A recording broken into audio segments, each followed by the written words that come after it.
Anyway, Light Mangoji, akuoneka kuti nawo ali mbali ya Archbishop Msusa.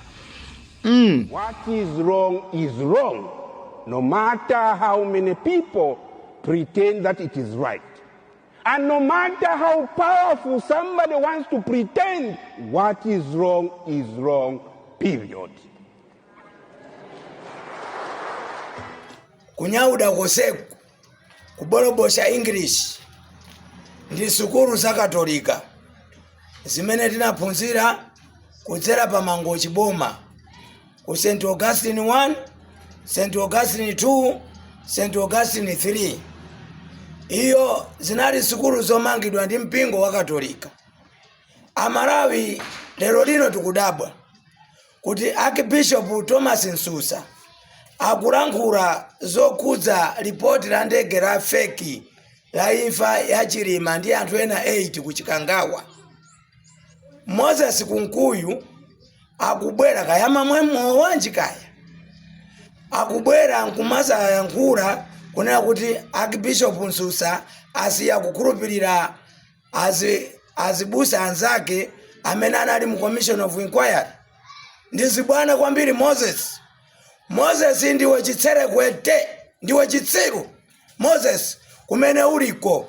Ndipo chikhala chodziwa sibwezi utabwera nkuyankhula motsutsana ndi Archbishop Thomas Msusa.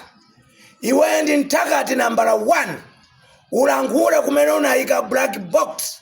Utalankhula kwatolankhani mdziko muno kunena kuti black box ili pamalo obisika abwino nthawi ikakwana iperekedwa. Bwanji simunapereke ku Commission of Inquiry kuti timve ma recordings amene ankachitika pa nthawi imene inkachitika ngozi. Moses Kunkuyu musamadumbwe. Pali chiyani chimene munganyadire pa utsogoleri wa Chakwera inu nonse MCP? Pali chiyani chimene munganyadire chimene mungaloze pa utsogoleri wa Chakwera kuchoka 2020 mpaka lero? Ndi chiyani? Kodi mwayiwala Amalawi tu ali nazo mutu?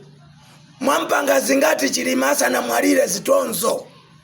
Ulendo omalizira musanantume ku Tanzania, musanantume ku Korea, munkachita kumulondalonda kupita ku Tanzania. Chimwendo banda ali kuti cheru kumvetsa kumamuyang'ana Chilima ngati mwina ni kamwana kake. Zimene zatimaziona khalidwe loyipa. Achakwera anachita unena live show kuti inetu akakanisanga malinga nchi malamulo achipani. Ndikayima nzaka pangana naye amatuma ampingo Chakwera kuti kambiranani ndi Chilima ine 5 years yoka, Chilimazo 5 years. Anakomedwa. Achakwera ndi munthu osayamika. Chakwera ndi munthu osayamika. Andi ineyo ndidanena kuti ripoti ili lituluke apa ndila feki chifukwa Commission of Inquiry ija ndinayichera. Inetu nakaponda pamene padagwera ndege ya Chilima. Andi akamanena kuti mtengo zimango ndifaniza history ya kuthambani. Kantengo akunena kotu osafanana osaposa mkono wangawu. Kantengo kongochita kuchoredwa chifukwa chindege chichani makeji ambiri. Chilima payekha ndi anthu aja anali makeji ambiri. Force of gravity inakakhala yoopsa pamene paja. Tinaponda pa chidotidoti. Amalawi nthawi zina kuyankhula zinthu zoona ndi chilungamo.